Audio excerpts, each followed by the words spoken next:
Please don't touch the thermostat. Please keep your towel on. Welcome to the Steam Room, a show named after a semi-naked encounter that Charles had. Anybody who listens to the Steam Room is a steamer. A loyal steamer. A loyal steamer. Thanks to the millions and millions who downloaded the podcast. In this episode, they had to teach me how to eat vegetables. Yoga is nothing but stretching. They just call it yoga so they can charge you more. Ordering pizza is not the same as ordering takeout from McDonald's and Wendy's on one of those stupid apps. What gets your vote for Best Picture? 1917. It's outstanding. It's a typical... Wait a minute. I haven't seen 1917. I apologize.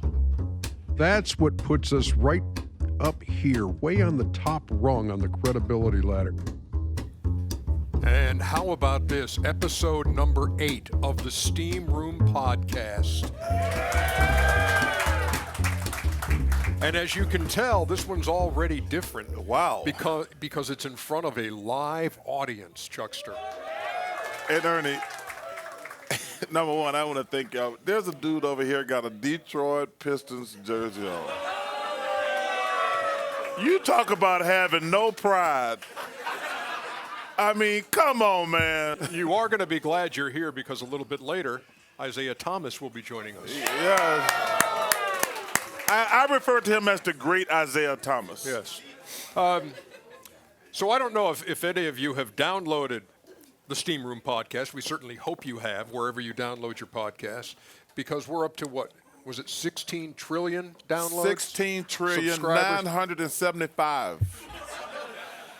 76. Another one just happened. Okay. So we encourage you to subscribe. And the reason we do call it the Steam Room, and because I never assume that you've heard the story. And then I made the mistake of telling these fools at work that the guy gave me the bracelet. Who made your bracelet? That looks like a great aggressive. You know, I got this bracelet from a guy in the steam room back in Arizona. You got what? Time out. Hey, Kenny, quit asking questions, man. You got the bracelet from a dude guy in the steam room. Explain, please. They made something so sweet and pure. Yes. So slimy and dangerous. Two naked men. No. We had this discussion. When you're in the steam room with other people, you put on a towel.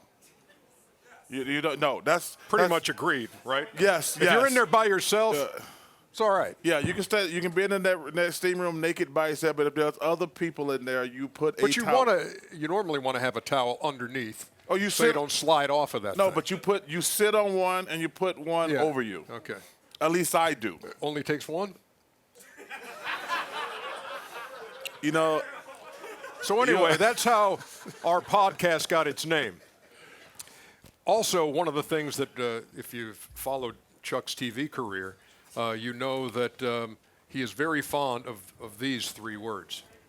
First of all, I could listen to that Mariah Carey song every day. First of all, I've met Rob Lowe a few times in my life. That's a pretty man. First of all, Christmas caroling is not a thing. First of all, I don't even think kale's a thing. First of all, I've never used cologne. Oh, come on, I'm man. serious. First of all, Goodfellas is probably one of my top 5 movies. You don't like Goodfellas? No, I just love talking to you, man, because you crack me up. So those 3 words are, first of all, even if it's the 5th thing he's talking about, it's still first of all. So we always begin the Steam Room podcast with Chuck's first of all. What is it this week? Well, my first of all this week is about Kobe Bryant, the great late Kobe Bryant, and Bobby Knight. There's starting to be some negative backlash about how we are worshiping Kobe, saying that we're trying to sugarcoat everything that happened in his life. And what I want to say is that was a great loss for the NBA family. But Kobe wasn't perfect, and we were not trying to make him out to be perfect. And the reason I bring that up is the thing that happened at Indiana this week with Bobby Knight, who I respect Bobby Knight. Number one, he's one of the greatest coaches ever. And he graduated as players. And a lot of people were going in on him talking about we're trying to, the people at Indiana try to whitewash and sugarcoat everything that happened in Bobby Knight's career. But the point I want to make about Kobe and Coach Knight, Kobe was a great, great basketball player. Coach Knight was a great, great basketball coach, but they were not perfect. None of us is perfect. You can have a friend and still acknowledge they had flaws. So that's my first of all, like, hey, ain't none of us perfect. Yeah, I'm with you, and I think it's been interesting because I think we've kind of faced the same situation when we went out to L.A. to do the game that was canceled. Yes. The game that was postponed, and we had the guys on to talk about their remembrances of Kobe, and that was Jerry West, and that was Steve Nash, and D. Fish, and Rick Fox. And you and I had the conversation, too, as we were heading over there. It's like, when is it appropriate to bring up, and people have brought it up there, saying, look, Kobe had to, Kobe ran into this issue in Colorado. Yeah. And this was a very serious allegation. It was settled. Yeah. There was an out-of-court settlement. I think it's important where you talk about that, and I think you have to have, there's a certain sensitivity, obviously, to a family that's lost a father and a husband and that kind of thing. And we're never assuming or making the statement that, oh, this guy had a perfect life. Yeah. And this guy never, because I tell you, for all of us when that time comes, you can point to things and say, boy, he didn't handle that well, or this was wrong. And for a guy like Bobby Knight cut you, didn't he? Yeah. Bobby Knight sent you home. Yeah. And so you could say, oh, man, you could have this predisposed bent about, man, that Bobby Knight, don't even bring his name up to me. Because I've talked to guys who know him very well and have said he's misunderstood, that if you get to know him, that he was this great guy. But obviously there are things that happened at Indiana that people have said, hey, this can't happen. Yeah. But two things can be true. And it's the same thing about Kobe. Two things can be true. That's first of all, and we're just getting started here on the Steam Room. Again, we thank you for being here. We encourage you to download the podcast wherever you get your podcasts. This is actually fun doing it from a live audience. Yeah, it's very cool. Yeah.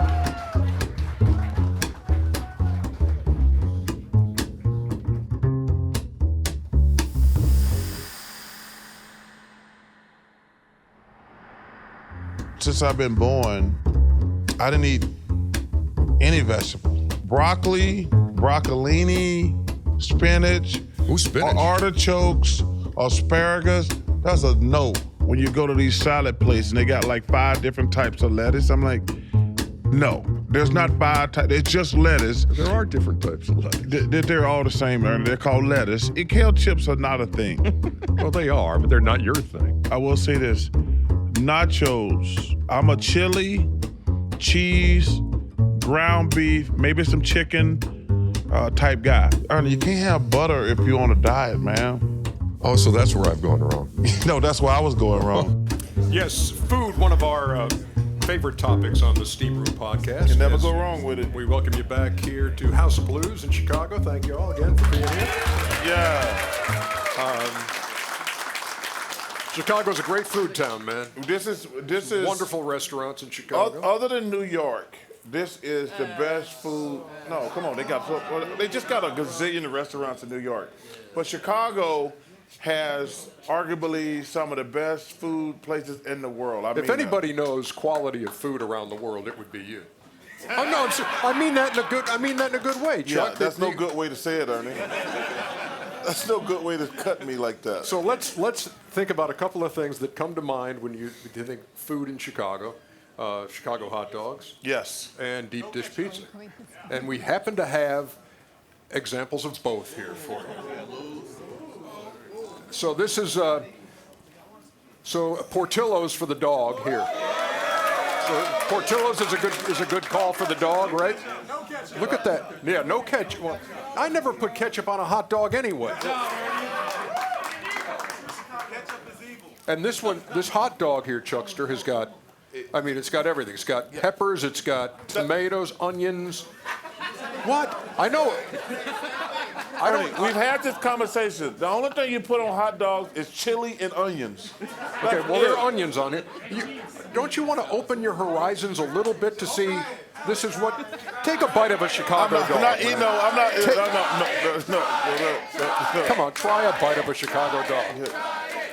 What kind of idiot puts a pickle on a hot dog?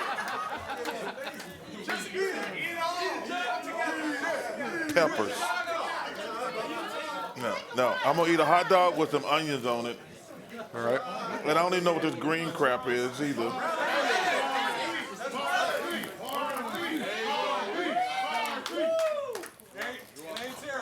Man, onions on a hot dog are one of the greatest things ever. I'm not a big onion guy. I'm a relish and spicy mustard guy. Relish just sucks. All right, deep dish pizza. Ernie, and this one's coming from Lou Malnati's. Okay, Lou Malnati's. There's also, and we appreciate them doing this. Giordano's is a good spot too. Ernie, you know I was just there last night. I'm not a deep dish pizza guy. I am. I'm gonna eat it just because a piece of deep dish pizza. Right now. I'm not a deep dish guy. I'm not gonna lie. Why? I like thin crust. That being said, that's pretty good. I'm telling you, I could eat this every time I come to Chicago. I do this, whether I'm doing a Cubs game, whether I'm coming here for this. I always make that first night.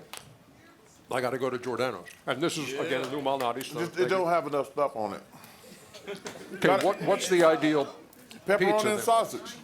That's only 2 things. You need more than that. Like sometimes, if like this has got sausage. Yeah, but gotta have pepperoni sausage and green olives. No, now you're adding green olives. I love green olives, but most restaurants for some reason don't have black olives. Like green olives, I eat. How about mushrooms? No, never. Never. Fairly common pizza topping. I would never eat a mushroom. How about pineapple? Come on, Ernie. I did that simply for his reaction. Ernie, I actually keep green olives around the house just to eat out the jar. I love green olives, and I hate restaurants that only have black olives. How can you have only black olives? They're just stupid. Okay, so what's the winner here? You're voting for the pizza or the dog? Well, I got to get my dog my way. I mean, who put a pickle on a hot dog? Chicago! That's a Chicago dog, man. Oh. So if you could only eat a Chicago dog or a deep dish pizza, what would you? Oh, I'd go with the dog, but I'd fix it my way. No, you have to eat it their way. No, wait. Yeah, no, that's the deal. You got to eat a Chicago dog, not just a dog, a Chicago dog or a deep dish pizza. Which one of those? What kind of idiot in Chicago came up putting a pickle and peppers on a hot dog? How can I ever get a straight answer? Okay, I go with the pizza in that situation then. Very good. This is so awesome, by the way. And we do have a couple pieces left. If somebody wants a couple pieces, right. Here, come on up. Take this back. Don't eat the one that Chuckster's been eating. I'm not even going to offer the dog because I saw what he did to it. What?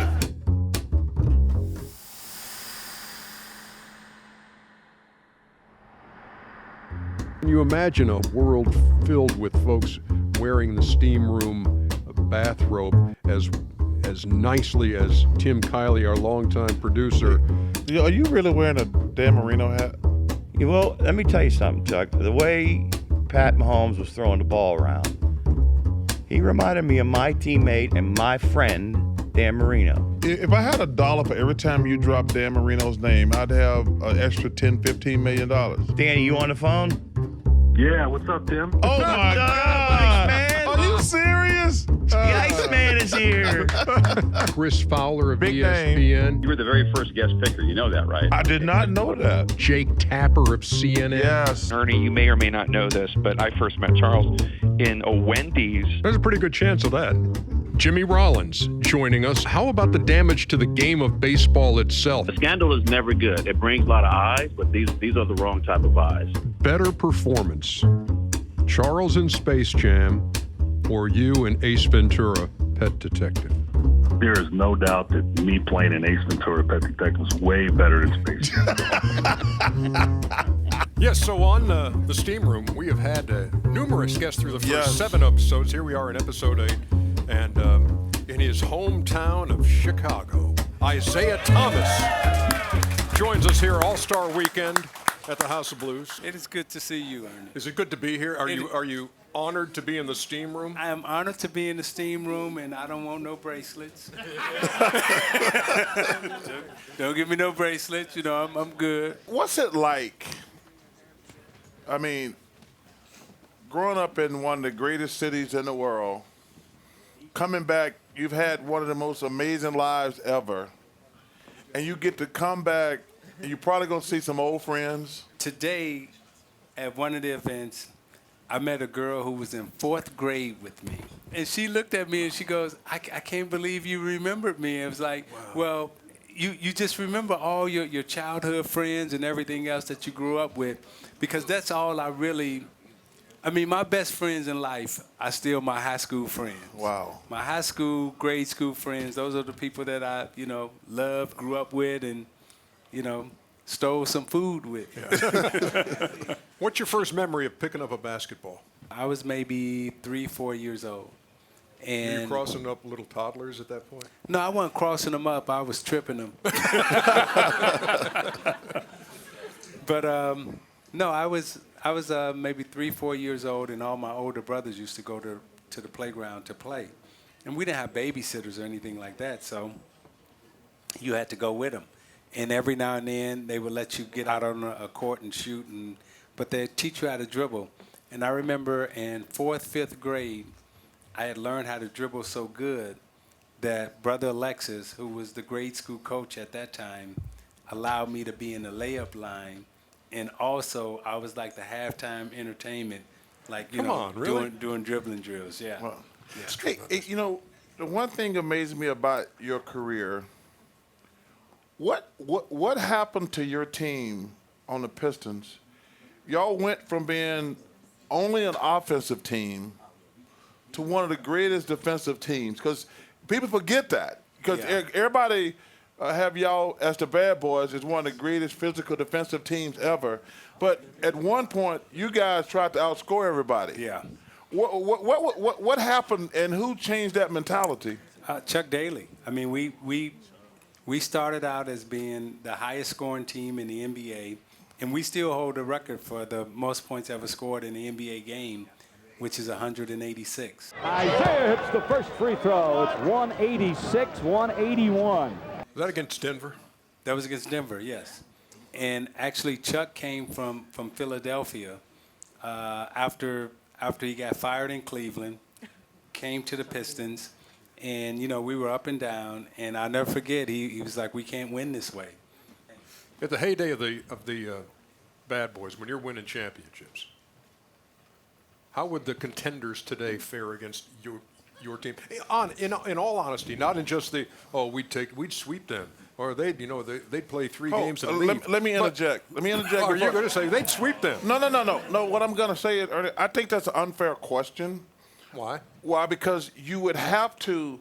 First of all of them would be suspended 10, 15 games.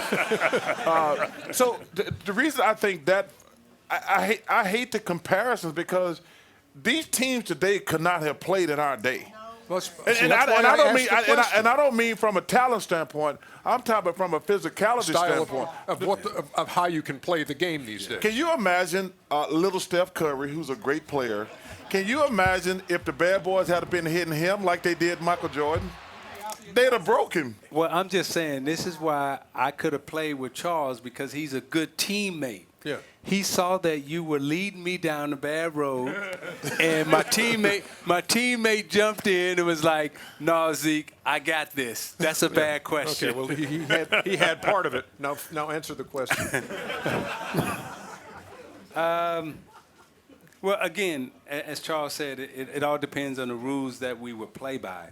But if we had to play by these rules, we would still be effective, and I still think we would dominate, and I know we would win championships. Hell, if I can win championships in that era, I know I can win championships in this era. Not to say that this is a bad era, but the rules favored the big guys in my era. All the rules were set up for the closer you get to the basket, the more chances you have to win. Now the rules favor the point guards, and the point guards get to play and shoot and score and run up and down. And if I was getting 186 in that era, I know I can get a team together to get 186 in this era. And you know what's funny, too? We used to watch you guys play and see, the pick and pop with Lambier, and he'd step we got back criticized and shoot. for that. And it was like, how can you have a guy that big out there shooting those long jumpers? And now everybody in the league everybody shoots it. It's that kind of a drastic change. Chuck Daly, again, I have to give him a lot of credit for selling us that we can win a championship playing pick and roll basketball. Because back then you had to have the dominant post player. And even Jordan was probably one of the greatest post players in our era because he had to turn around the fade and the triple post and everything else. But we always, Lambier would pop out, shoot the three or shoot the two, and he was heavily criticized because he didn't have a post game. I think Barkley hit him in the face one night because he didn't have a post game. I hit him in the face because I didn't like him. Can you imagine if the Houston Rockets of today playing with 5 small, they don't even have a center on the team. Can you imagine those guys walking out trying to win a basketball game in the 80s or the 90s? It just wouldn't happen. We talked to you earlier about, and we talked about Coach Knight earlier. You said this weekend when y'all walked Coach Knight out, you got goosebumps. Yeah. There was no greater feeling, I think, for all of us as his former players than to see him reunited back with the university.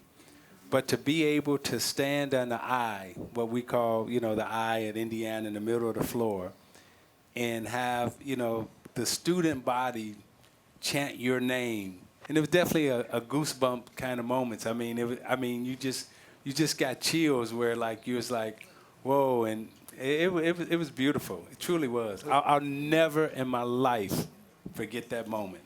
Isiah, it's been great spending time with you. First time since '88 that the All-Star Game is here in your hometown of Chicago. That's 32 years, man. Wow, that's unbelievable. And so I don't know what else you've got going on this week. Perhaps a kindergarten reunion with some of these other folks that you remember from back then. But enjoy every second back here in your hometown, man. And, I definitely will. And it's always. Thank you. Oh, it's always an honor. Appreciate you.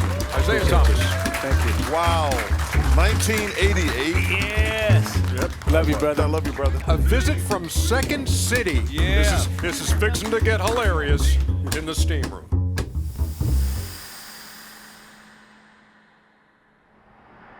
I would love to do our entire show one night in Spanish. I'm going to make an executive decision for TNT. Yeah. How about we show the Super Bowl? Do you get in the Christmas spirit? I do not. Organic is not a thing. It's just the only thing I think about it, organic, is the price. Curling is not a thing. It's called dusting. Everybody can dust. People complaining about the Peloton commercial. Remember, it's an honor to be nominated. Yeah, unless you lose. Yeah, excellent point.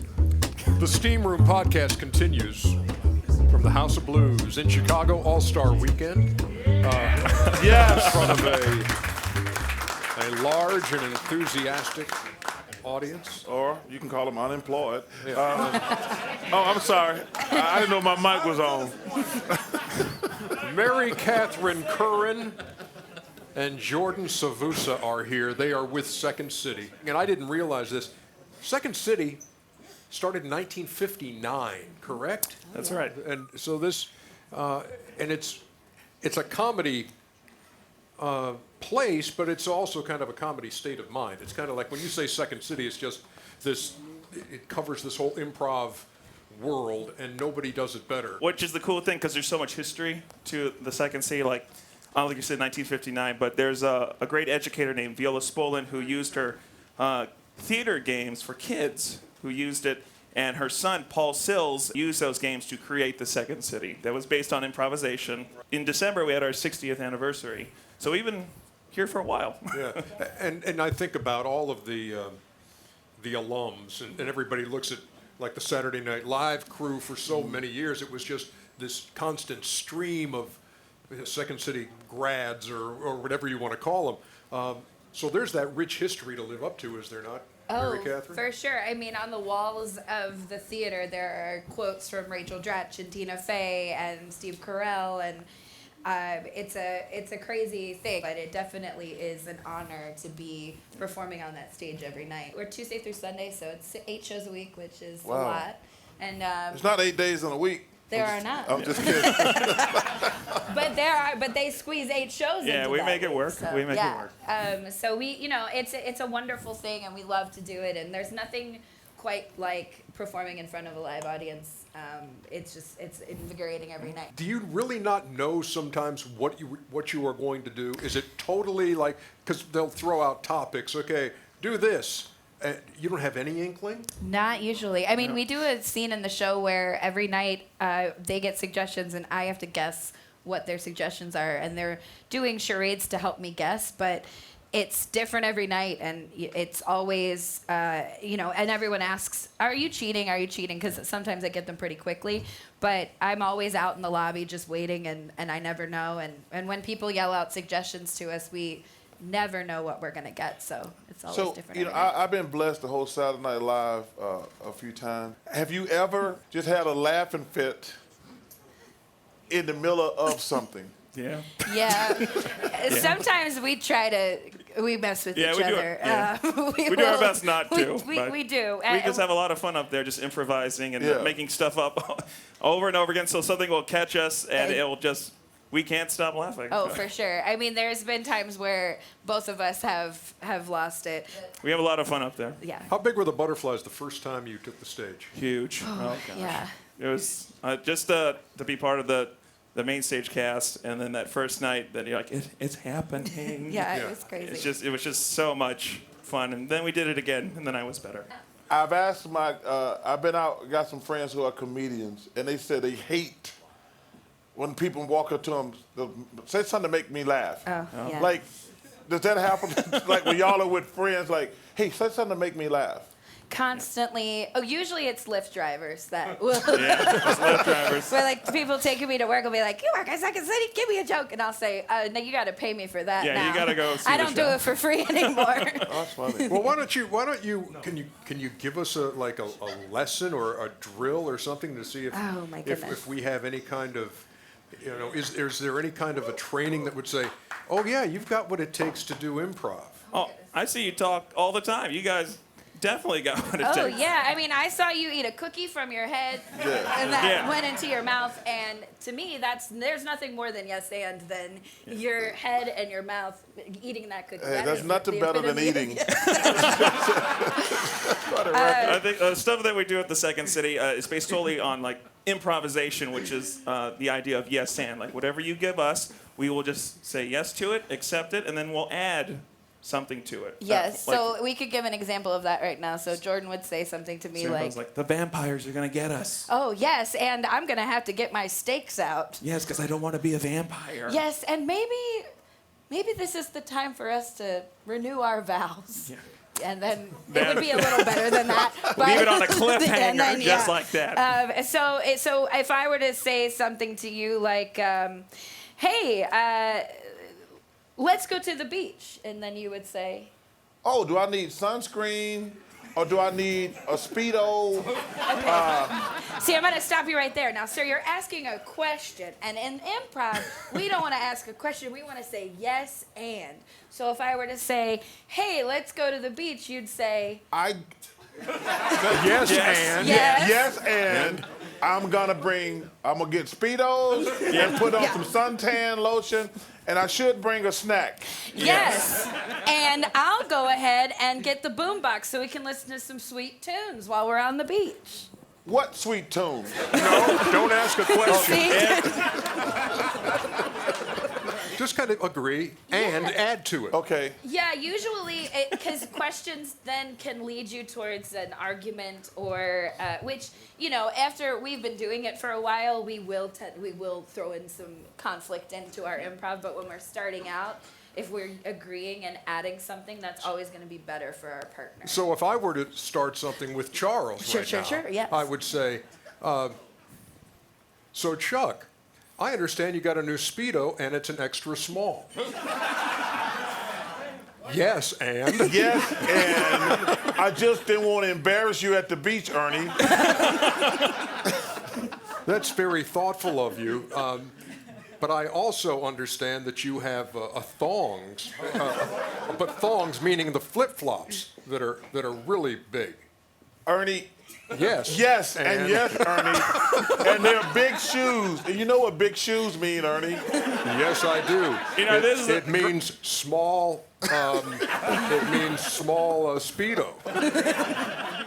And yes, Ernie, I'm only wearing the small Speedo because you only got a rubber band and peanut shells, and I don't want to embarrass you at the beach. Oh, that's why I love you, Charles. Thank you. One intensity. Yes.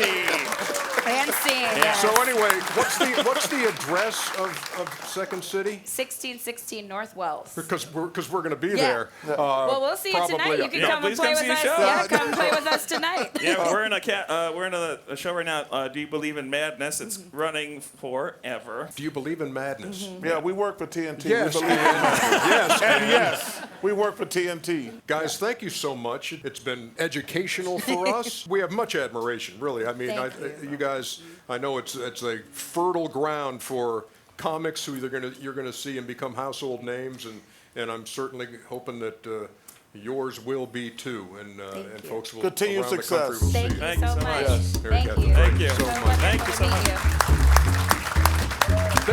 There's more steam room straight ahead, live from Chicago.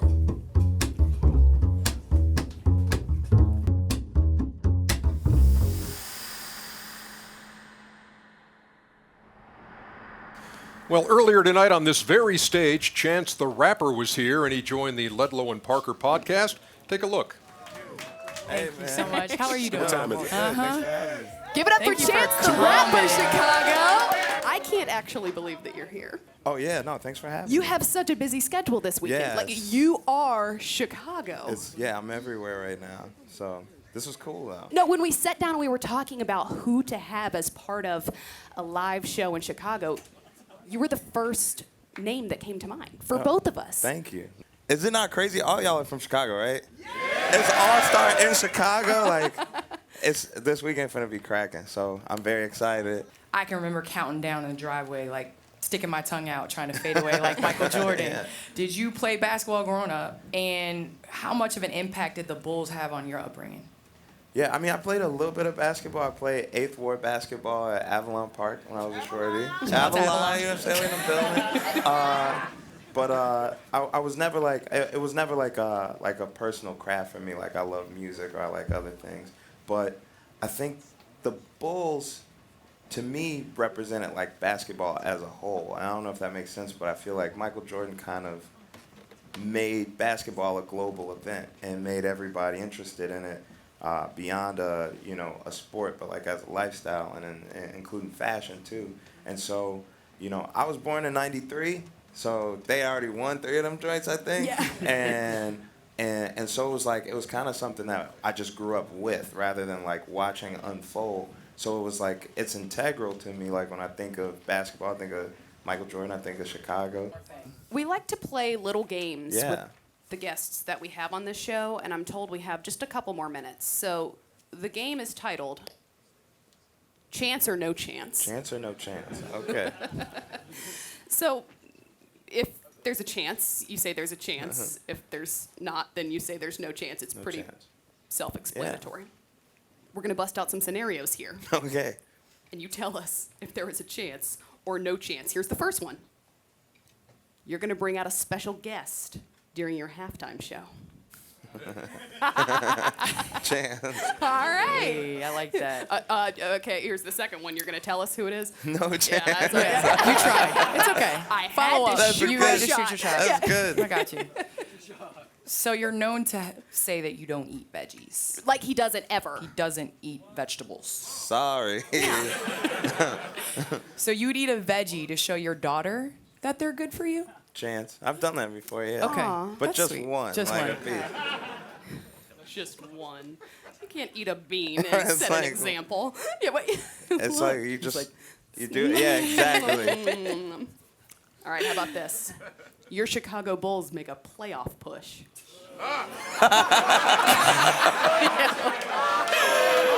don't have to answer that. That answered it. I feel bad even asking. That answered it. I feel bad even asking.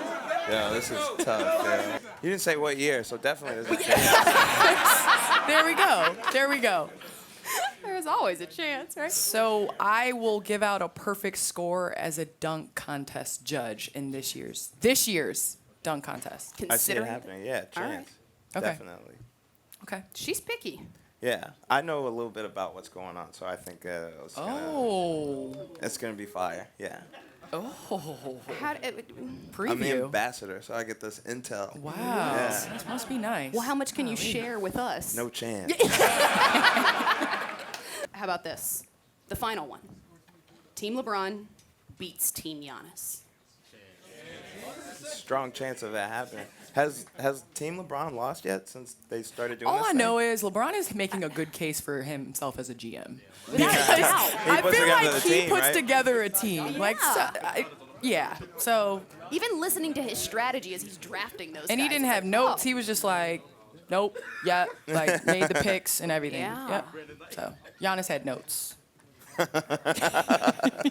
Chance, we cannot thank you enough for being here today. I appreciate you it. are This was great. Chicago. This was awesome. That was Chance the Rapper on the Ledlow and Parker podcast. It's pretty awesome, wasn't it? I mean, more Steam Room right after this. You have entered the Steam Room, the podcast that's taking over the world. When you're losing, you need to shut the hell up. Don't you love the smell of Play-Doh? I know. I've never heard those words before. Would you rather join social media or become a vegetarian? I would love to be a vegetarian. There's no chance. There's no chance I'm going to get on social media either. In this age of technology and great advancements, it's always nice to have a final segment that revolves around the old answering machine. In this case, Chuck's answering machine. You've reached Charles Barkley. Leave a message, America. I saw you at a local nail salon the other day getting a manicure and pedicure. I get a mani-pedi every week, Ernie. It's the pod. It's called Nails for Males. Hey, Chuck, man, I just want to know, can you grow hair? I can actually grow hair on the outskirts of town. In downtown, I got a big hole in my head. What kind of cologne do you wear? You look like you smell good. You look like you smell good. You know how I put it on, Ernie? I spray it in the air and walk into it. Uh-huh. And with that, we welcome you back to the final segment of the Ernie, Steam Room podcast. I got some big news for you. Do you really? What is that? I used Netflix for the first time. Did you really? Yeah. This is a major breakthrough. Yep. And what you watch on Netflix? The Aaron Hernandez story. Man, that dude has some issues. I'm on they y'all been trying. Steve Fiorello been trying to get me to use Netflix for 4 years. Yeah. And I'm not a technology guy. I finally used Netflix. I got a recommendation for you on Netflix. You. Y-O-U. You. It's 2 seasons, and it's called You. You. Y-O-U. Okay. Anybody seen You? Yes. Yeah, I got you. All right. I'm still eating this deep dish in 2 hands. So we normally end the show, as you heard as we came in, with Chuck's answering machine. And we get some random questions. So we thought, since we're live in front of a live studio audience here, or a live House of Blues audience, we'll just take a couple of live questions. Okay. So we don't have the answering machine. We have live folks here. What is your name and what is your question? My name is Savan. First of all, it's great to see you guys out here in Chicago. Thank you, brother. Hey, Chuck, I know it's your favorite, so I got you a little present. I don't know if you want it or not. Yes. You don't know if he wants it. Hey, Jeez, I'll answer that for you. That's pretty awesome, brother. Thank you. I had to. To anybody come bring gifts, we always welcome. You got a question? Yeah, so it's kind of a basketball question. Ernie, you can hop in on this too. So Thank who you. would your all-time starting five be? Well, the 5 greatest basketball players, in my opinion, no position. Michael's the greatest. Oscar Robertson, Bill Russell, Kareem, and Wilt Chamberlain. Those are the 5 greatest basketball players ever. So they on my list. And then I got Kobe, LeBron, Tim Duncan, Jerry West, and then Magic and Bird. Give me any of those 5, I'm good. That sounds good to me. Yes. You can debate that all day. You Yes. really can. And everybody, no matter who you put in that 5, you're going to get somebody who says, you're crazy. How can you say he's better than he is? And he has these numbers. But, that's all subjective. Do we have time for one more? Yes, sir. All right, I'm Ivan Urson from Gary, Indiana, and I love watching you all. But behind the scenes, we see a lot of funny things. So my question is, what's the biggest beef between you two that's maybe on air or off air that you've gotten into? We know what you and Shaq get into all the time, but it's you and Ernie. Ernie almost killed me one night. I didn't realize how important Ernie's notes were to him, because there is, even though we act like we're crazy, there is a format that he has written down on when we do this, when we got to go to commercials and what's coming up next. And one night I tore it up. Yeah, so here's the deal. So basically, I boil down this format the producer puts out, and on these index cards I'll have, we're going to talk, like Bucks Clippers there, and I might have a couple of stats on somebody, and I might have a couple of things. So I've written this stuff down and researched it, and then Kenny at a commercial break says, I dare you to rip his cards up. And I thought they were kidding, and Charles reached over and ripped them up. And I swear, no, that's as mad as I've been. And I didn't say anything. I just kind of looked at him and said, I can't believe you did that. Oh, we're just kidding around. And so the next segment, I just didn't let him talk. So I talked to Kenny a little bit, and I talked here, and then every time, we don't have time for that. So I tried to freeze him out of a segment. But I'm telling you, I will never touch his notes again. I was this close to throwing hot coffee right on it. I can't believe you would do that. And he really had no appreciation for it. It was basically saying, I don't care about any work you've done for the show. It's all about me, Chuck. So I was pissed. The one thing that drives me crazy about Ernie is hilarious. And he says things, I said, please say that on the air. He said, there's no way I'm saying that on the air. But he's got a great sense of humor. But that's the only time we ever got into it, when I tore his notes up. I'll never touch his notes again. Thank you very much. I appreciate that. Now, before we go, in an earlier episode of the Steam Room, we played an answering machine message from a young man in Australia who implored us to help raise awareness for the devastating bushfire crisis in Australia. Chuck, as we talked, you were adamant about us getting involved, and I think it's the time we found the perfect sponsor to partner up with in this effort.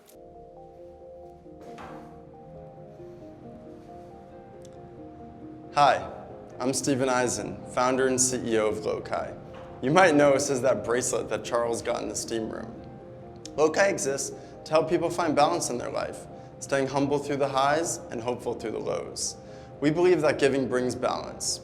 Recently, Loci donated $125,000 to Australian fire relief efforts through the support of the Australian Loci. You can head to loci.com, that's LOKAI.com, to find a cause or sports team that means something to you. And for this weekend only, use code STEAMROOM for a 50% discount. Yeah, 50%. Chuck, EJ, as a loyal steamer, thank you guys for your support and partnership.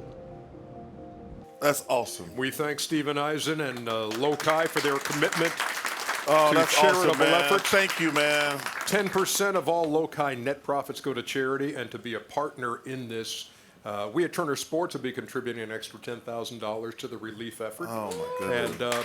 And that was awesome from them. I always wear mine ever since that. And they sent us a couple, and we saw. Who was it, Cam? Yeah. Cam's big in Loci. Man. So it reminds you to stay humble and stay hopeful. And here we go. Here's one that they have sent us here, and there's another. Hey, guys, go to Loci. Yeah. Please. And thank you, my brother. Thank you all for being here today. It's been our pleasure to do the Steam Room podcast here in Chicago. And we look forward to a fun All-Star weekend, and we'll see you next time. This was episode 8. Next time will be episode 9. Thank you, Chuck.